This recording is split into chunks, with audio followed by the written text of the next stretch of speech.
Hi, I'm Rob Vanstone, and welcome to the 72nd edition of the Rider Rumblings video podcast. To my left is Murray McCormick, wearing his Montreal Expos cap in commemoration of the sort of Expos, Washington Nationals advancing to the World Series. We'll delve into that later. Long live Steve Rogers. Yes. This is the 72nd podcast. I started cheering for the Expos in 1972, actually. So there's the number 72 is topical there.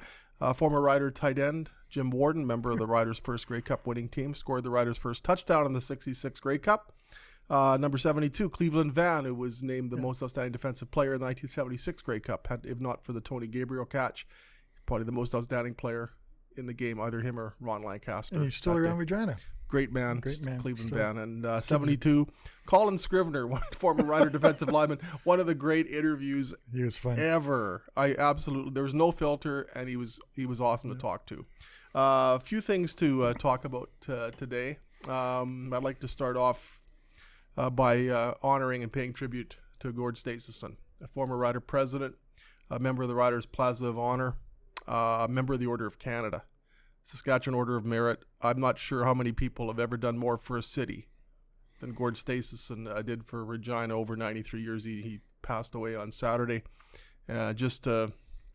I wrote in my column, he did so much. He lived for 93 years, and I'm not sure how he had enough time to do everything he did. What an inexhaustible, indispensable, great man. What are your recollections of Gord? My recollections are more of the golfing Gord, which I don't think people know a lot about. There's called a tournament at the Wascana Country Club called the James Tire Invitational, which is devoted just to junior players. And it turned out to be one of the biggest tournaments of the year for juniors. Gord made sure every kid was treated first class. They had to dress properly. He influenced so many young people that played in that tournament. And the Leader Post covered it like a major tournament every week, every year. And Shannon McGeady, who just was inducted into the Regina Sports Hall of Fame on Saturday, mentioned how much of an impact that Gord Staseson had her. She was an outstanding young golfer, female golfer. Now she's a professional golfer. And yeah, it was so kind of weird. I know Shannon talked in her acceptance speech on Saturday night how much of an influence Gord had in her life. And then I get up in the morning and on Twitter he's died. So yeah, he's I hate to say it, like all guys who were good at what he could do, he could be a pain though. Like he wouldn't back off. Like the golf, I hate to say it about the golf. That's what happens when you get things done, as Gord Staseson did for 93 years. Like you know what I mean? I don't mean the pain in the bad sense, but you know what I mean. He was persistent. He'd say, cover this. If he wanted something done, it got done. Yeah, exactly. And I know when you list his accomplishments, I don't think there's anybody in the city that's done all I that. Can't think of it. I wrote the obituary and I did a column on him as well. And you're going through this scroll of things that he did. And if you even pick one of them, and say, this man's had an extraordinary career. Look, he did this. Well, this man had an extraordinary career, an extraordinary life, and he did this. And then there were things that you had to leave out because there just wasn't space. Exactly. I mean, what an extraordinary man and what an extraordinary life. And I want to make sure that that we honor Gord today. Of the many honors he received during his life. And it always kind of makes you think when you're reading through all this stuff, says, what have I done lately? And, we're not even close to touching what he's done. And maybe it makes us kind of look at what we do. And maybe we should be more involved in the community and doing that kind of stuff, being that selflessness and that kind of thing. And yeah, it's a big loss. I don't think people of the generation now really realize what he did. And I think so. I think your column and your story did a good idea of bringing him forward and what he's done. And my condolences to their family. I don't remember his family that well, but I do know that Gord was, and I go back, in the golf world was very impactful, and I think not overlooking what he did in the Rider world. But Gord was president of the team, and first year was 1979. That was the year that Rider Pride was launched. Yeah. People still talk about Rider Pride, and a lot of that is Gord Staseson. If you look at Gaynor the Gopher, Gord Staseson played a role in the formation of Gaynor the Gopher. Gord played a role in the formation of the Plaza of Honor, and of course he ended up being inducted into it. He was he was part of the 7th Plaza of Honor class, etc. I mean, we could consume the entire podcast talking about Gord Staseson because it's just amazing. Hockey, golf, I know everything. Just great man. Do you want to talk a little football? You want to keep going promoting? You want to talk about your book? Let's talk football. I'll flog my book, which is now out. 100 things Rough Riders fans should know and do before they die. How many things are there? Actually, there's about 120. There's 100 chapters and about 20 little sidebars. Oh, because you couldn't limit yourself to 100, could no, you, Rob? they wanted little color sidebars to accompany the chapters. How long did it take you to write that? Started it in spring of 2018, and the manuscript was due on February 1st of this year, and I hit the deadline right on the nose, and I was able to make revisions. The storm game in Montreal. Yep.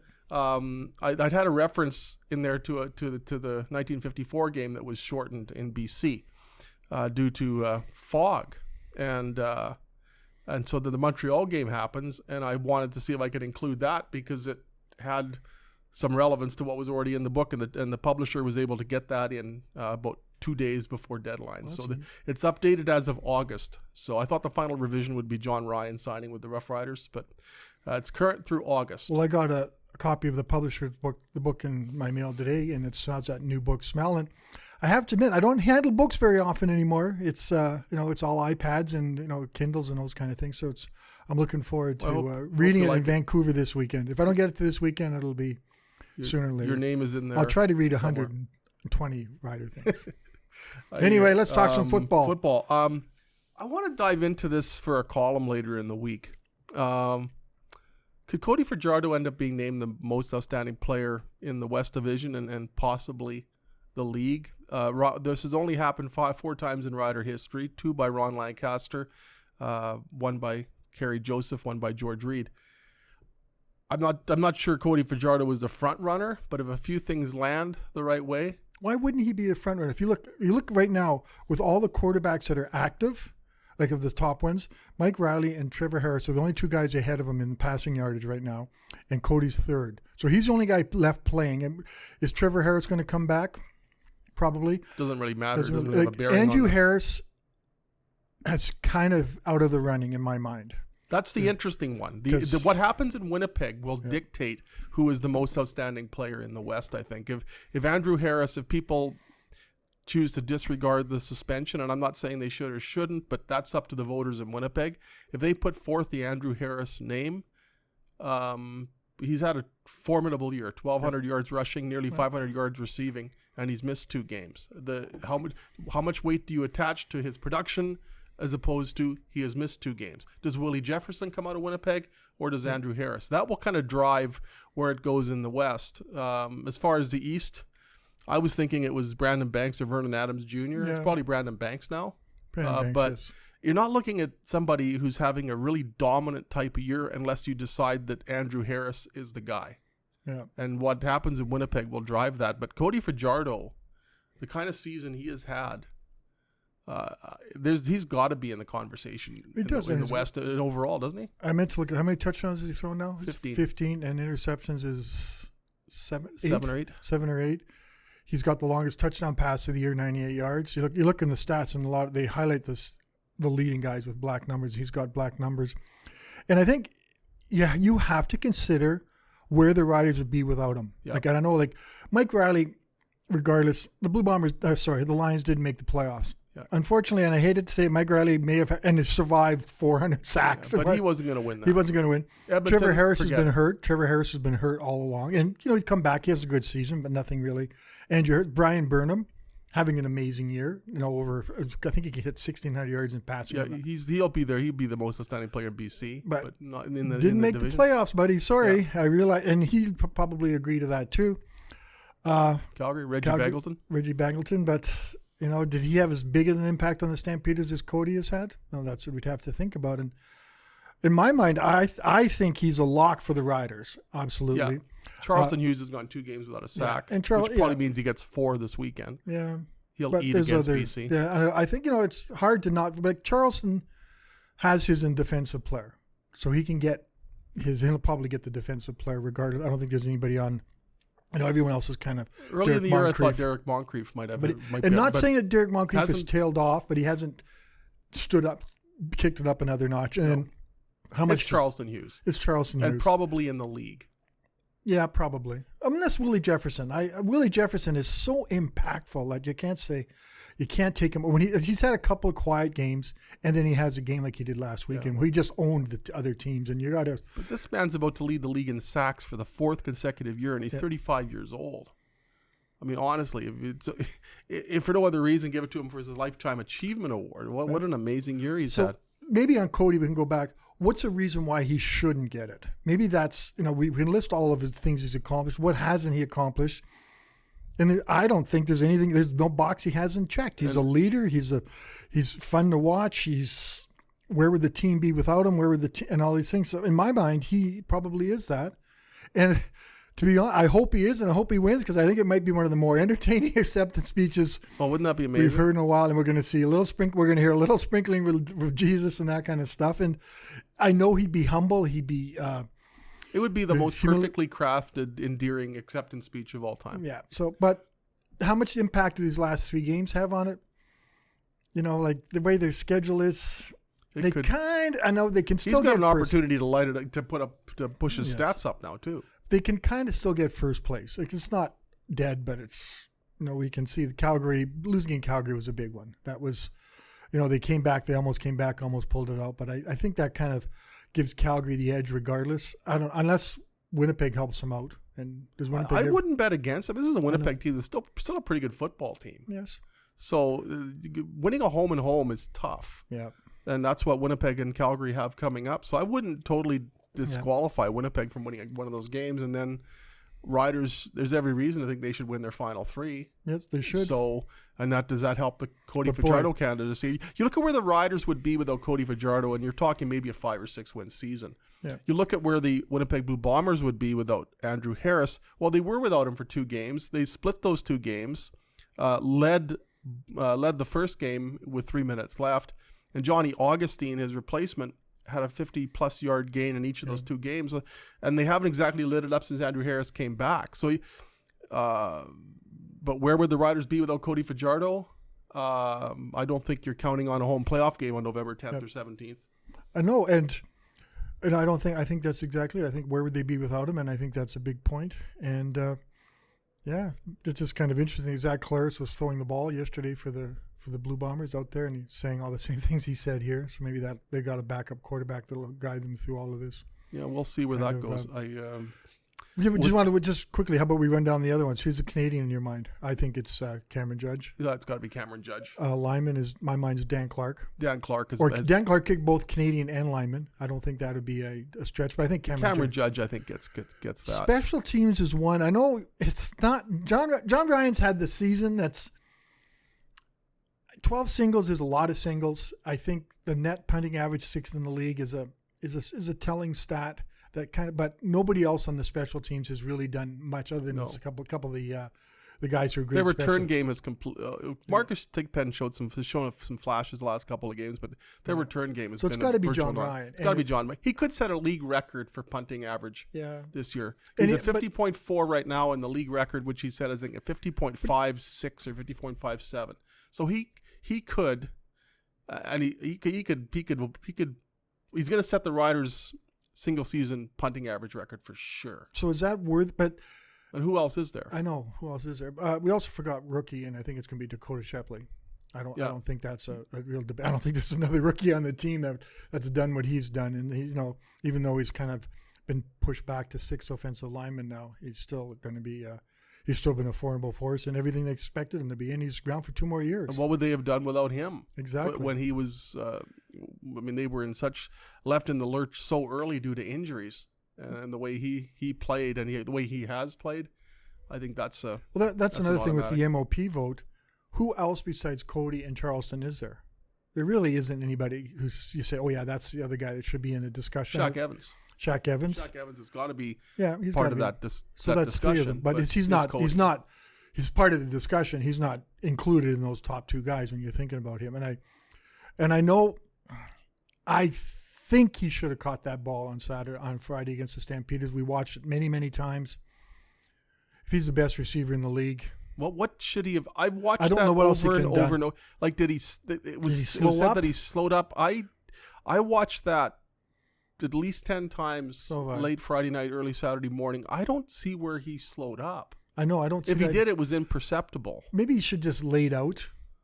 But I don't know how you, not saying as a guy, I don't even know how to lay out on the couch properly to make that catch, to sell out his whole body, to give up his body to make that catch.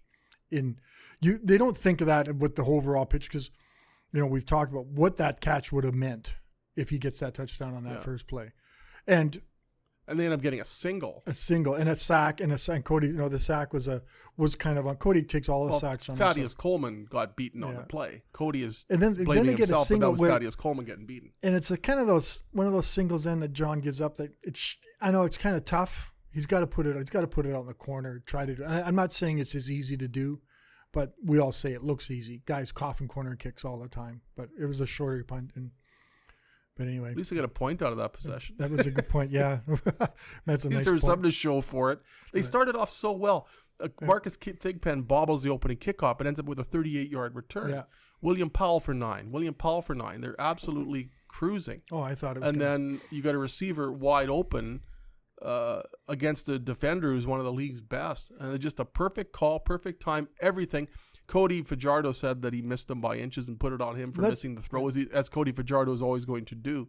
But that's just a basic throw that Cody Fajardo should make and will make most of the time. He wasn't even under pressure either. No, I mean, they had max protection in. I mean, he had all sorts of time. The route was perfect. The call was perfect. And then I still don't know how Trey Robinson ended up with a concussion on that play. I thought he'd twisted his ankle or got his feet caught up, but losing Trey Roberson, sorry. I pronounce it that way in my head. Losing him is a big loss. Like, he's an outstanding DB, and he's one of the guys that picks, and he's had 2 picks against the Riders back on July 6th. So that's a big loss for that kind of position. But also, we talked about, and then that kickoff, which I've watched again and again, and I don't think we're giving enough credit to Calgary for that ball bouncing. The placement of that kick was perfect. I mean, it was the wedge guys were preparing to be the wedge guys. Yeah. And the returners couldn't get up to the ball in time. I'm not sure you can fault Marcus Thigpen. He hustles to the ball and then takes a weird bounce. He put his hand out. Yeah, and that's when the ball hit his hand. And the CFL. But if you don't try and touch the ball, the Calgary's coming in full board trying to get it anyway. So I don't know how you fault Marcus Thigpen on that. They just. And the CFL actually changed the ruling on that it wasn't a fumble. It was more of an onside kick, I think is what the wording of it is. I'm not. And from my angle in the press box and everything I saw on the film, I didn't see Thigpen putting his arm out. I really didn't. I thought Thigpen had muffed it again. So I owe Marcus Thigpen an apology that it wasn't his fault. It was a great play on special teams. And I think sometimes we always are our green-colored glasses a little bit with the Riders, and maybe Stampeders deserve credit for they've always had good special teams. And that was a good play that I don't know if they did it on purpose, but it sure played out to the Riders could have just could have just taken the ball on the 35 as opposed to accepting the kickoff there. I know that was weird. But Marcus Thigpen had such a good and I heard some people blaming the Riders for not just taking the ball. But if you look at that first kickoff return by Marcus Thigpen that put the Riders in great field position right off the start, why wouldn't you accept the kickoff again after that? Because you've got some signs of life from your special teams, and it's a nice return by Marcus Thigpen. So. That was just a bad break. I watched that play over and over. I'm just not sure how you blame anybody for it. Yeah. It was a fortuitous bounce and a perfectly executed play by the Stampeders. It all fits into the theme of missed opportunities with them. Yeah. The Riders had an opportunity to go in and beat the Stampeders. They come up a couple points short because that was huge. Brett Lawther hits on off the goalpost. A missed opportunity. Shaq Evans a missed opportunity. I don't think we're going to call this. The first half really bugged me. That was I'm still scratching my head going, end zone. They're on the 13-yard line with 11 seconds left. So you've got time for one shot at the end zone before you bring in if you want to just take your points. You take your one shot at the end zone, and then it comes down to, okay, do you gamble here if it's unsuccessful, or do you settle for the field goal? And they settle for the field goal. But so they're on the 13-yard line. They got 11 seconds left. So that's your opportunity to take a shot at the end zone. And they have one receiver, Shaq Evans on the left, running a quick post. Mm-hmm. 2 receivers are on the 10-yard line, and 1 receiver is on the 11-yard line.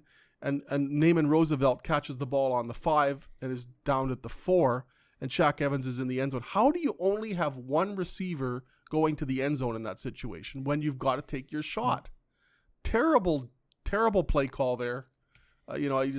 Initially you think, well, why didn't Cody Fajardo go to the end zone? Well, he only had one option in the end zone, and it looked like Shaq Evans was covered. How do you not have multiple receivers in the end zone in that situation? Situationally, that was just horribly handled by the Rough Riders. They didn't give themselves a chance to go for 7 there. Yep. They ended up settling for the 12-yard Brett Lauther field goal. So that was a huge blown opportunity in a game that they lose by 2 points. Right. They didn't take a shot at the end zone and settled for 3 instead of getting 7. This is another one. How about Calgary running the clock out at the end of the game? What did they get the ball with? 50 to go?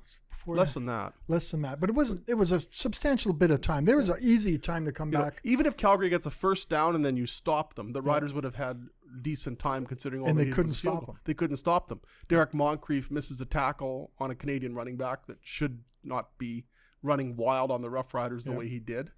And they just can't make the stop. And there was no pressure. No, there's no pressure. But the thing is, and you watched it too, and I noticed is they seem to be dropping back deeply. Like there was, and Bo Levi Mitchell is going to kill you with those intermediate passes, and their receivers are going to kill you with yards after the catch. And how many times did Beggleton have one over the middle? Adams and all those guys had all these little not shortish, and then they turn them into a big gain. And I was watching that.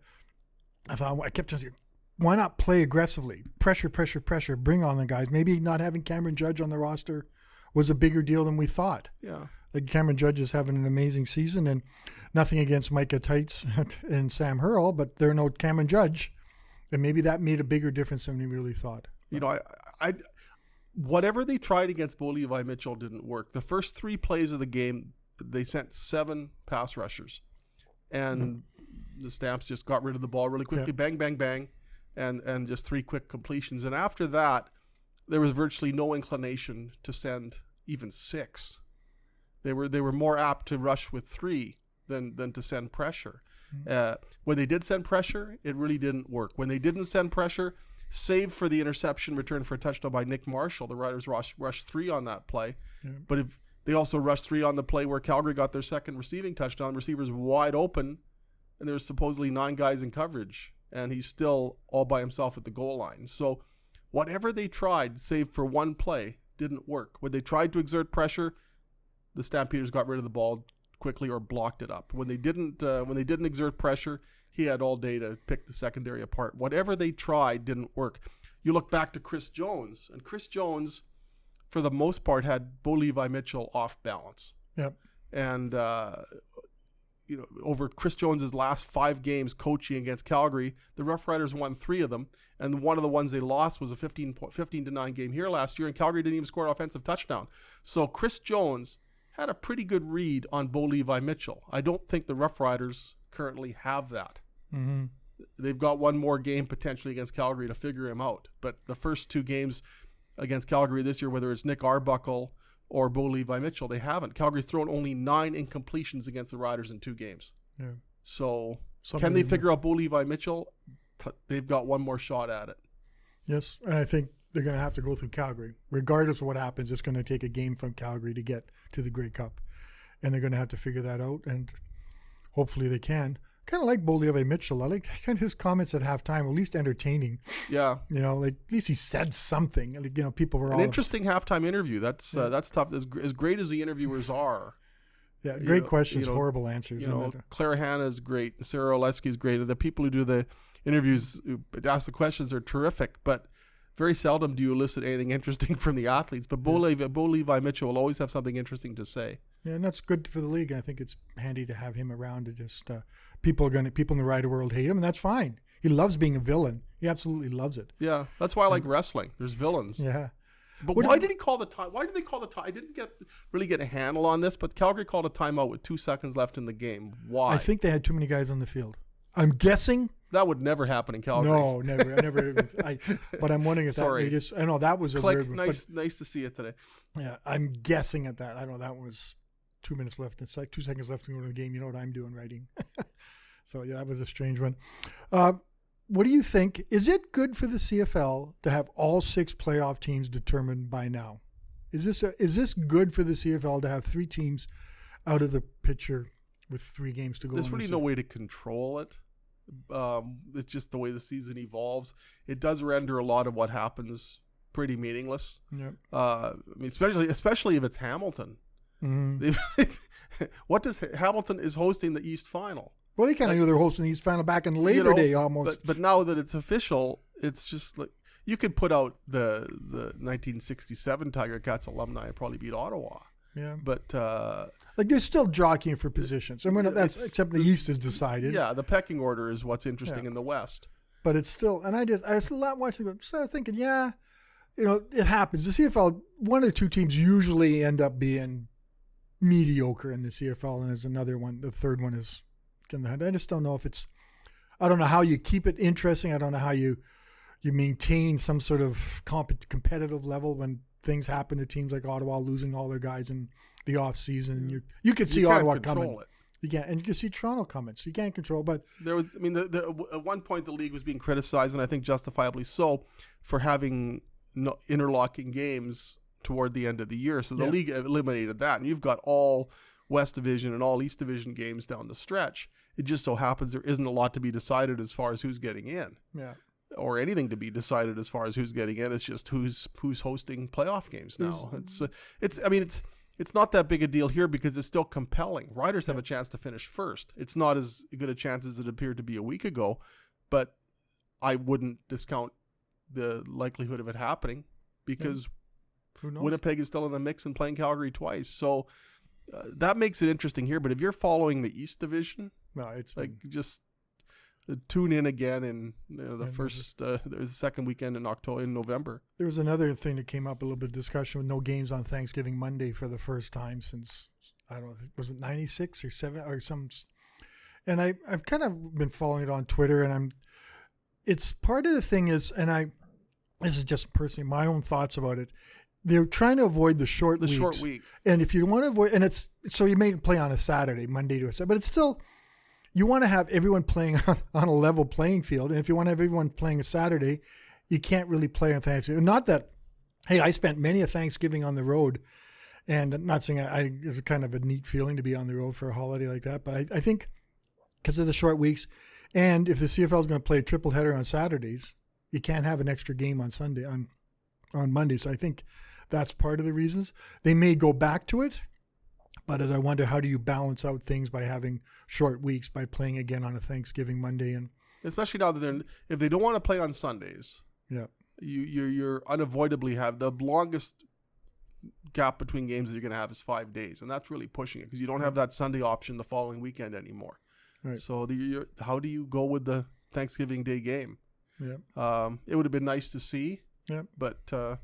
I just like it. Montreal. The logistics aren't there. Montreal serves a turkey dinner, and I've had a couple turkey dinners in Montreal for the press box, and it's been really good. I'm not saying that Marion doesn't cook an amazing turkey dinner, but there's something about sitting at a stadium with all the windows open and it's a little brisk, a little cool, and you're eating turkey that just makes it a very special day. And I miss it, but I understand it, and I think if the CFL went back to that format, we'd put up with it. But I think they've made the right decision. I'm just glad the Riders don't have a Sunday game in Montreal this year. I always hated those. I hated the 11 a.m. Those 11 a.m. starts, and they weren't generally kind to the Rough Riders. We have some questions here, so I don't want, before I forget them, and as I've been known to do, I want to make sure I acknowledge the questions that we received from some readers.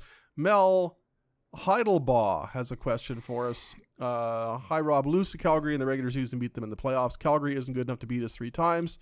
That's the challenge. Can they? And especially if the game is here, that changes a lot. By the way, Rob, love the Rumblings. My only complaint is that you should do more. More? Yeah, we should do more Rider Rumblings. So I'm glad there's a clamor for them. Thank you, Mel. Oh, yeah, and get a better backdrop. This is not what we really have in mind for our ideal backdrop. We're undergoing renovations here at the Leader Post, and once we move into our new newsroom, which should be soon, we're going to have a dedicated podcast room, and it will look much like it did. I just killed a bug with my book. Exactly. 101 things to do with a Rider book. Comes in handy if you don't like bugs. Where was I? We're moving into our new room shortly, and that will look like the old one with the pictures of Ronnie and George and Sandra Schmirler and etc. So I know we will have a towards the nicer end. background. We're getting towards the end. I know we want to talk about your book. I have a second question I want to get to too. Pardon me, just sing or something or yodel. Here we go. Dave McLean has a question. My contention is that the statistic yards lost from penalties does not show the total magnitude of the infraction. For example, when there is a play where offensive holding is called on a pass play that picked up 35 yards, the impact is not just 10 yards, it's actually 45 yards. I am suggesting that consideration be given to a new statistic called potential yards lost, or PYL, which would show the absolute impact of a penalty. That'd be cool. And I wouldn't... could we go way back to the day when Gizmo Williams had how many punt returns called back? You know, remember how many he had? Like, they always wonder, Gizmo Williams led the league, but how many did he have that were called back on holding and stuff? And do you encompass that too then? But I mean, the thing to remember in that stat is, does he get, whether it's Gizmo or anybody, do they get free if not for the infraction? I know, and there's almost the implication that the infraction might be unjust, whereas it's holding. Do they complete that pass if it's not for the holding call? So but I mean, it'd be interesting to know how many touchdowns are wiped off. What really bothers, not as bad as the offside challenges in the National Football League. Yes, and that hands to the face too. And I want to reiterate my adoration for this book, 100 Things Rough Riders fans should know and do before they die.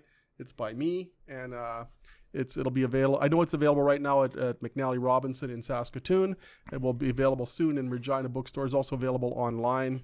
So would it make a gift for something coming up? Would it make a nice gift? This is the hucksterism in me that I'm trying to conjure up, because I'm not a born salesman, but it does fit really nicely in a stocking. It's a nice size book. Christmas is December 25th again. Are there pictures in it too? There's 10 pictures. 10 pictures, including one of Joy Walters. Maybe one of the. Of course, Joy. But Joy Walters is on chapter 17 is Joy Walters. How did you end up with Dave Ridgway being the forward? I asked him to do it. That's very nice. Dave had done the forward for my book on the '89 Grey Cup champions. So knowing of his. We'll give you a free plug. We'll give you a free plug here of the 100 things you're supposed to do. What's the name of the title? Sorry, 100 things you're supposed to do. 100 things Rider fans should know and do before they die. So what's your 100 thing? One out of the 100 things that you should do before the know or do before they die. What would you pick? Oh my goodness. The one that I always... And you can't pick Joey Walters. No, the one that I think is really cool in there is go to a Rider away game. And it's not something I haven't done.